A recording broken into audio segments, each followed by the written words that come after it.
I was 89 when it finally hit me, though the moment itself didn't feel dramatic. There was no collapse, no scandal, no sudden fall from grace.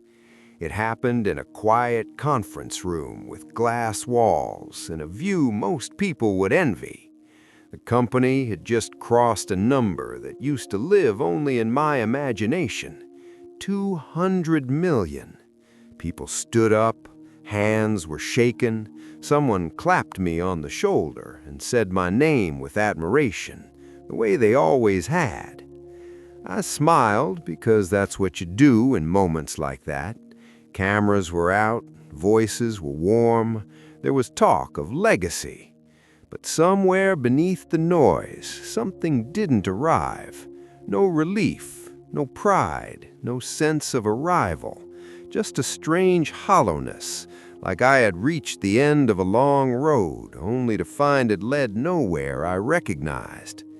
I remember looking at the table, polished wood, expensive chairs, a reflection of myself in the glass, and feeling oddly disconnected from the man everyone else seemed to be celebrating.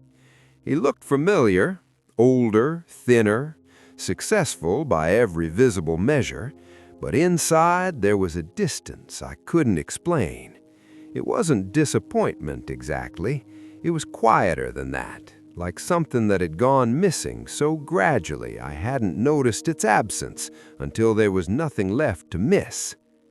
At that age, people expect you to speak about gratitude, about fulfillment, about how it was all worth it.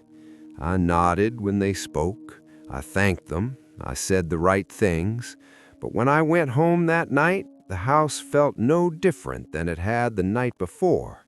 Same silence, same rooms, same sense that I had been running towards something for so long that I'd forgotten to ask what it was supposed to feel like when I finally arrived.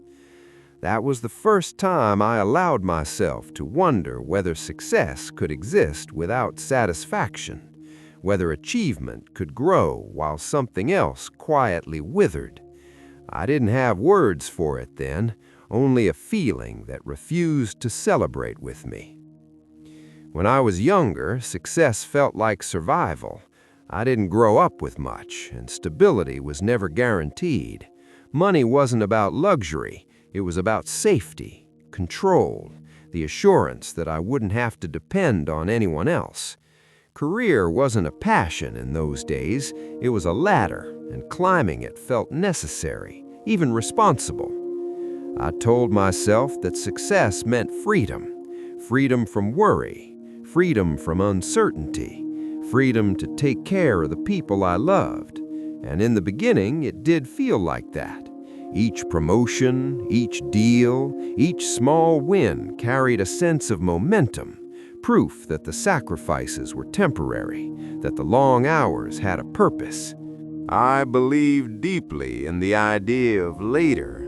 Later, I would slow down. Later, I would be more present.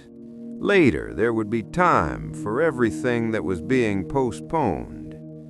Success wasn't just a goal, it was a promise that once things were built, life would finally open up. At the time, it never felt like obsession. It felt like commitment, like doing what needed to be done. Everyone around me seemed to be running at the same pace, chasing the same markers.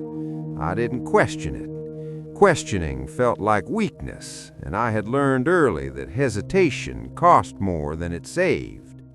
So I kept moving, I kept building, and every time I felt tired or distant or disconnected, I reminded myself why I started. I wasn't chasing meaning. I was chasing stability, and I believed sincerely that meaning would follow once stability was secured. Years passed almost without friction. Days filled themselves with meetings, deadlines, travel. The structure of work became the structure of my life. Mornings had purpose, evenings had exhaustion, weekends blurred into preparation for Monday. There was always something waiting that needed attention. I learned to measure my worth in outcomes, revenue, growth, recognition. When things went well, I felt useful. When they didn't, I felt restless. Still, there was comfort in the routine. The world rewarded productivity. People listened when you spoke. Doors opened. At home, life adjusted around my absence rather than my presence. I noticed this only in retrospect. At the time, it felt normal, necessary, temporary. There was always an explanation ready. This quarter is critical. This deal will change everything, just a little longer. Externally, everything expanded. Internally, things grew quieter.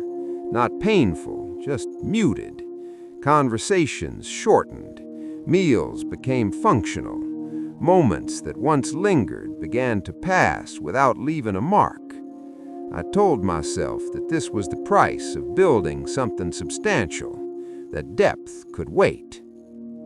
The strange thing is that nothing ever felt wrong. There was no crisis demanding reflection, no dramatic loss forcing me to stop, just a steady narrowing of my inner world as my outer one grew larger.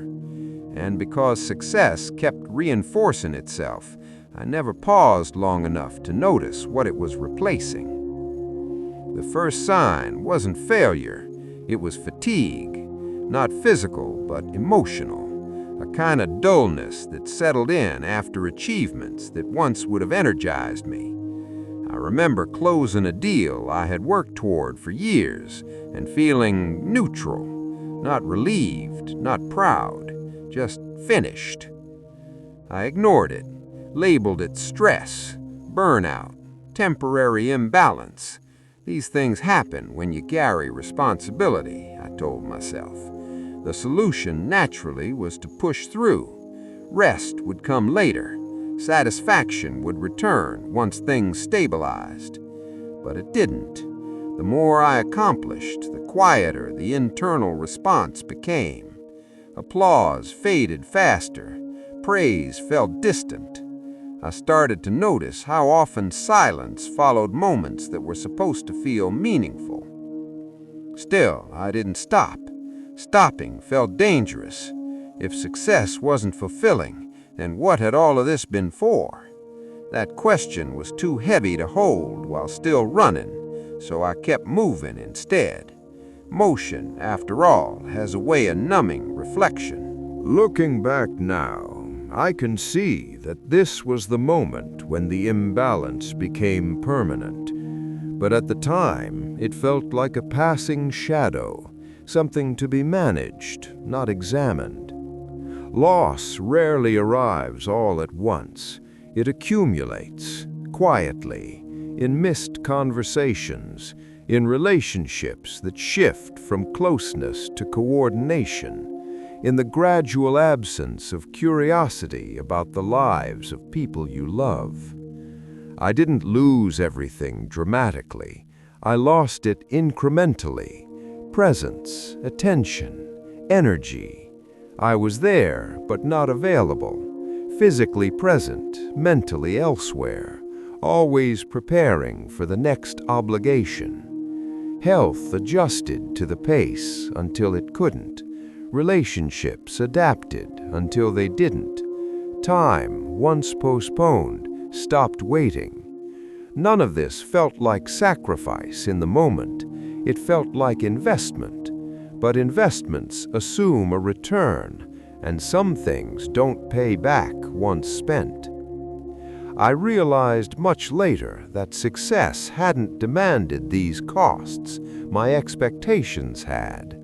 I had assumed fulfillment would arrive automatically without requiring the same care I gave to growth. I treated meaning as a reward rather than a practice. By the time I noticed what had thinned, I didn't know how to restore it. The habits of distance had become routine. The language of achievement didn't translate into connection. The realization didn't come as an epiphany. It came slowly, through comparison, not with others, but with earlier versions of myself. I noticed how rarely I felt moved, how infrequently something lingered after it happened. Success hadn't failed me. It had simply done what it was designed to do. It built, it stabilized, it expanded. What failed was the assumption that it would also fill. I began to see that fulfillment had never been part of the transaction. It required presence, attention, vulnerability, things I had consistently postponed in favor of efficiency. This understanding arrived too late to undo much, but it clarified something important. The emptiness I felt wasn't proof of failure, it was proof of misalignment. I had invested deeply in what could be measured, and barely at all in what could be felt. That realization didn't bring relief, it brought honesty, and with it a quieter kind of regret, one that didn't accuse but didn't absolve either. I don't know where you are in your life as you hear this. I only know where I am in mine, looking back from a place where outcomes are settled and time feels suddenly finite. You might recognize parts of this story, or none of it. You might still be running, building, striving, or you might already feel that quiet distance I once ignored. I can't tell you what to do with that feeling. I couldn't have heard it myself when I was younger. I can only say that success is loud and emptiness is patient.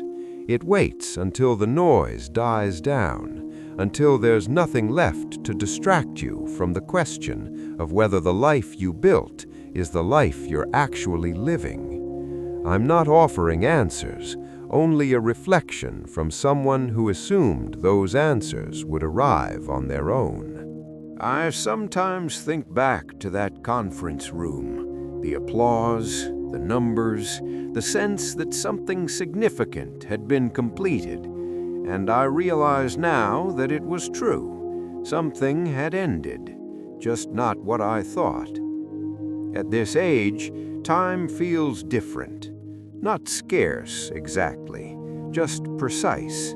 Each moment carries weight, and fulfillment, when it appears, does so quietly, not as achievement, but as awareness.